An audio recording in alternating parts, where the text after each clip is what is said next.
I'm Brent Farnsworth, an investigating officer with WorkSafeBC. On this construction site, a young worker died after falling from an unguarded third-floor balcony. Here's what the accident investigation found. Workers were installing vinyl siding on new townhouses and apartments. The young worker began the day installing at ground level. After the morning break, he was sent to help with work on the third floor. Later, the young worker started to finish the siding on a third-floor balcony that was open on 3 sides. There were no guardrails around the perimeter of the balconies. Even so, the worker, who was inexperienced, had not been instructed to take his personal fall protection equipment with him. The last area that needed siding was above sliding doors. It measured 18 feet long by 3 inches wide. Each piece of siding was 12 feet long by 8 inches wide. To cover the area above the sliding doors, the siding had to be cut from 8 inches wide down to 3 inches wide. To cut a narrow strip off a long piece of material, workers often use a tape measure to mark a pencil line while walking backwards. A 12-foot piece of siding was found on the balcony. A 3-inch wide strip was marked in pencil, but the marking stopped about 30 inches from the end. It appears likely that the worker stepped backwards off of the balcony while marking the piece of siding.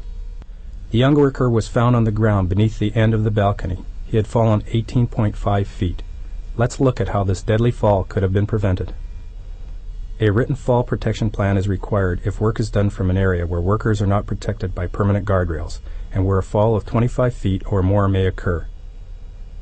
Since this site had work areas higher than 25 feet that did not have permanent guardrails, it was required to have a plan. It did not. An additional requirement is that if a worker can fall 10 feet or more, a fall protection system must be used. Ideally, this means installing guardrails. Many balconies on this worksite were well over 10 feet above the ground. Temporary guardrails had been installed earlier on in the project, but by the time of the accident, at the finishing stage, they had been removed. In situations where guardrails or other fall restraint devices are not practicable, workers must be protected by a fall arrest system, such as a full body harness attached by a lifeline to a secure anchor. The worker was not wearing fall protection equipment when he fell from the unguarded third-floor balcony. Inform workers about the hazards of each area on the worksite. Ensure that they are trained and supervised in safe work practices. There was no record of training for the worker who died, and no records showing that safe work practices, including the use of fall protection systems, were being regularly monitored on the site. Falls are a leading cause of fatalities in construction. Planning, equipment, training, and supervision all play important roles in preventing falls. Make sure that these safety measures are in place at your worksite.